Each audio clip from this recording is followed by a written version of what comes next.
Ready? Start.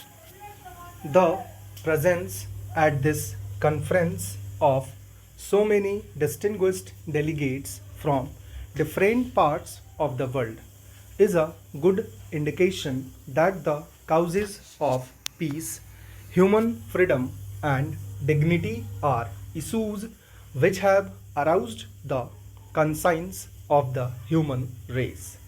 India has been a pioneer in the international campaign against illegal racist regimes in southern Africa. We have also identified ourselves completely with the legitimate aspirations and aims of the nationalists movements struggling against apartheid, racism, and neo-colonialism. Our support for liberation movements has also been unqualified. It is therefore in the fitness of thing that this conference should have chosen to meet in India, and that also in the International Anti Apartheid Year. Your deliberations here will have far reaching repercussions on the illegitimate and oppressive racist regimes wherever they may be.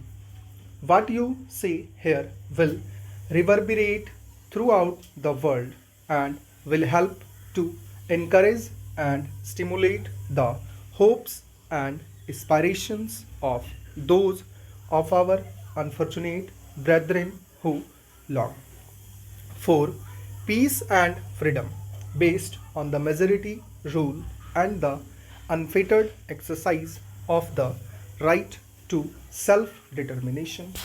Significant advances in science and technology have brought all right thinking people in the countries of the world together, and international cooperation in all fields connected with the progress and welfare of the human race is expanding. It is now impossible for any nation, however powerful it may imagine itself to be, to exist if it chooses to isolate itself from the mainstream of international community. It is our fervent hope in India, and I am sure this conference will fully endorse this view, that efforts to bring about a just and peaceful settlement in Namibia and Zimbabwe will succeed. The United Nations organization, which represents the conscience of the world, has a very important role in shaping the destiny of the people here and bringing peace and harmony to this troubled area. India's association with the hardships and tensions of life for the minorities in southern Africa is long and close. Our association with our oppressed brethren in southern Africa goes back to those days when Mahatma Gandhi, the father of our nation, lived and worked in South Africa. The increasing awareness of the evils of apartheid and of inhuman distinctions between man and man on the ground only of race and color has further strengthened our resolve to do all that is possible within the framework of the United Nations.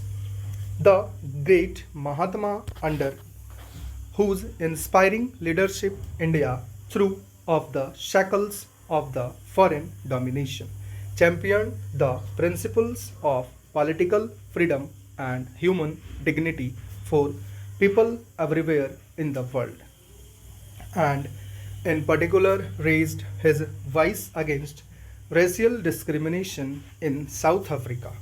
The Mahatma's principles of non-violence and the brotherhood of man irrespective of color, religion, caste and creed are an inspiring challenge to humanity. I have every hope that the distinguished delegates gathered will carry this message with them, which embodies an abiding hope for mankind in a world full of man made tensions made more dangerous by the furious arms race and the feverish stockpiling of weapons of destruction. The principles of non-violence and tolerance preached by the great Mahatma are a sure balm for the alleviation of anguish and suffering created by the pursuit of such disastrous policies. India has not only condemned apartheid as a crime against humanity, but as a potential threat to world peace and international harmony. We in India welcome the prospect of early independence for both Namibia and Zimbabwe, and we have every hope that given the opportunity for self determination, the people there will prosper and contribute to the international peace and harmony. The consequences of violence in a tension ridden area like this, already weary of injustice, intolerance, and bloodshed, could be disastrous. The minority regimes in these countries may yet discern the writing on the wall and by wise statesmanship recognize the realities of the situation and ensure that the legitimate demands of Africans in southern Africa are met, not only in the letter but in the spirit as well. Unless this is done with mutual trust and sincerity of purpose, the minority regimes will ultimately be driven by the force of circumstances and the world opinion to see the folly of their own short sightedness. The people who were hitherto under colonial domination are now awake, and the resurgent nationalist forces are on the march towards progress and prosperity with a new and growing vitality. The various international forums where these newly developing countries have stated their case with earnestness have won the admiration of the world at large. There is a limit to human patience, and circumstances are such that unless considerable progress is made on the socio-economic front in these potentially explosive areas, the future of mankind will be bleak indeed. With the technological advances which have been made and which have brought the people of the world closer to each other, it is no longer possible for the world to exist on the basis of the haves and have not at present. Stop.